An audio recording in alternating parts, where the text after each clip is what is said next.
Bonjour à tous, bienvenue dans l'émission du lundi 9 juin, édition du matin. Je rappelle qu'on en a 3 par jour. On commence tout de suite aujourd'hui avec toutes les possibilités d'unlock qu'il va y avoir dans les jours à venir et dans les heures à venir. Globalement, ce qu'il faut retenir, c'est qu'on a Eigenlayer où il va y avoir des jetons qui vont être libérés. Donc évidemment, ça peut avoir un impact sur le prix. On a également Render, mais bon, c'est assez faible, on est sur l'ordre de 0,10%. On a Aptos, là un peu plus, 52 millions, surtout que je rappelle que c'est toujours un coefficient x6 entre le moment où vous avez un token et sa valeur, elle est multipliée par 6 au niveau de son impact sur le cours. Donc par exemple, quand vous envoyez, je vais donner un exemple, je sais pas moi, 1 million de dollars en vente, bah, vous vendez pour 1 million de dollars, en réalité ça a un impact sur x6 par rapport à sa réelle valeur.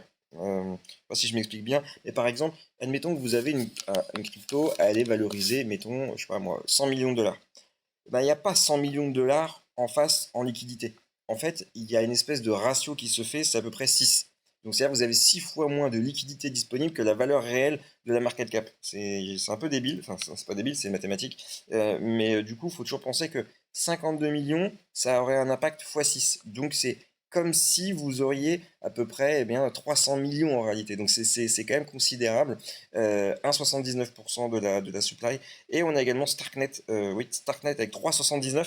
C'est beaucoup aussi. Donc là, ça arrive en 5 jours. Donc méfiance si vous avez ces tokens-là de ne pas vous faire emporter dans une vague de liquidation ou quelque chose qui y ressemblerait.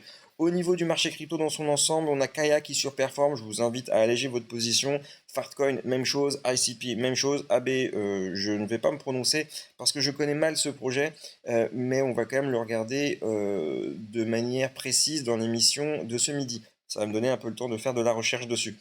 Autrement, le marché est quand même un peu morose, c'est pas super. On a quand même quelques pépites qui continuent de pousser, je vais en parler juste après. Crypto Fearing Grid toujours en zone neutre, donc là c'est le statu quo. Au niveau du Bitcoin, eh bien, vous voyez, on revient une fois de plus sur cette trendline. Décidément, le cours aime cette trendline, vous voyez, on est encore en plein dessus. Donc finalement, rien de surprenant, c'est quelque chose qu'on a envisagé depuis longtemps. Donc est-ce qu'on va le casser? On va revenir ici au 101 000. Est-ce qu'on va venir reprendre le haut de la boîte? Je pense qu'au niveau du RSI, on a beaucoup plus de chances de revenir sur la zone des 30 ou du moins des 40.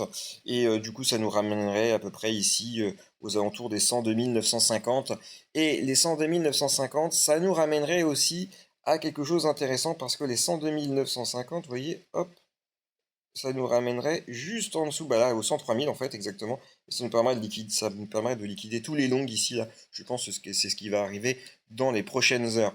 Au niveau justement, des maps de liquidation sur Hyper Liquide, on voit ici, vous voyez, il y a beaucoup de bitcoins qui sont positionnés aux alentours des 104 000.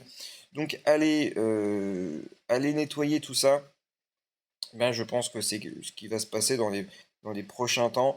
Là, vous voyez, on viendrait aux alentours des 103 000. Il y aurait 765 000, pardon, 778 bitcoins qui seraient liquidés. Et le marché n'aurait pas beaucoup d'efforts à faire pour le faire.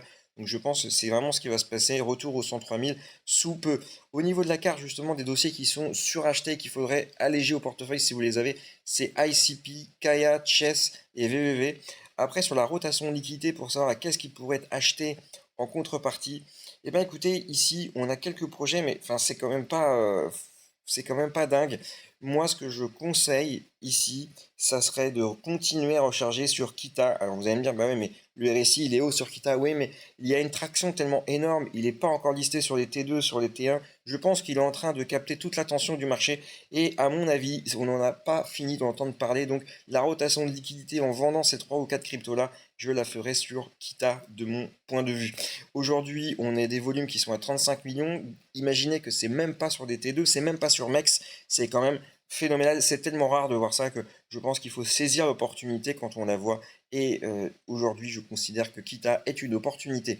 Au niveau des réglementations, au niveau des lois, au niveau des nouvelles, écoutez, depuis hier soir, il n'y a pas eu de grosses nouvelles, il n'y a pas eu de choses massives, donc je ne vais pas vous enquiquiner l'esprit avec des choses qui n'ont pas un réel impact. Ce qu'on pourrait noter, c'est plutôt symbolique, c'est que le Salvador, vous savez, le petit État qui a accepté le Bitcoin avait passé une loi donc le 9 juin 2021 Et aujourd'hui, ça représente 4 ans, donc ça fait 4 ans que le Bitcoin est une monnaie nationale pour le pays du Salvador. Et là, je vais plutôt faire un raisonnement avec vous de philosophie en disant que le jour où on avait vu que le Bitcoin avait été adopté par le Salvador, on avait une espèce d'euphorie en disant tous les autres pays vont suivre, c'est qu'une question de temps. Il y a eu beaucoup de rumeurs, la Colombie va suivre, le Venezuela va suivre, ça va. Au final, il n'y a rien qui a suivi. Voilà, donc c'est un fait, hein, voilà, c'est factuel. Et en fait, je me dis, bah, est-ce que finalement, on s'emballe pas trop vite quand on voit ce genre de truc? Quelque chose qui est game changer comme le Bitcoin au Salvador, on se dit que assez facilement ça va être adopté par tous les autres pays. Ce qui est très intéressant, c'est de garder quand même une position assez mesurée sur tout ça, en disant que oui, le Salvador a adopté Bitcoin, mais peut-être que le Salvador a travaillé cette idée depuis des années et des années avant que nous, ça nous ponde comme ça la news. Et peut-être qu'effectivement, il y a d'autres pays qui y travaillent, mais en réalité, ça pourrait prendre peut-être presque une décennie avant de voir d'autres pays adopter le Bitcoin. Donc, tout ça pour dire que l'histoire nous apprend que même quand quelque chose est acquis par un pays, il n'est pas encore par un autre, et ça peut être très très long avant d'y arriver. Au niveau du meme coin à vous proposer aujourd'hui, eh ben, écoutez, ça va être Zeus. Pourquoi? Parce que c'est un meme coin qui sort un peu du lot par le fait qu'il a été listé sur KuCoin et il y aurait des rumeurs sur d'autres exchanges assez pertinentes. Donc ça va être le token memecoin du jour, je vous propose Zeus. On a terminé avec l'émission du jour, enfin l'émission du jour, l'émission de la matinée. Moi je vous retrouve aux alentours de midi. D'ici là, écoutez, je vais travailler sur quelques projets crypto très intéressants et prometteurs que je vais vous proposer dans la prochaine émission. D'ici là, écoutez, je vous souhaite une bonne matinée et je vous dis à plus tard. Bye bye.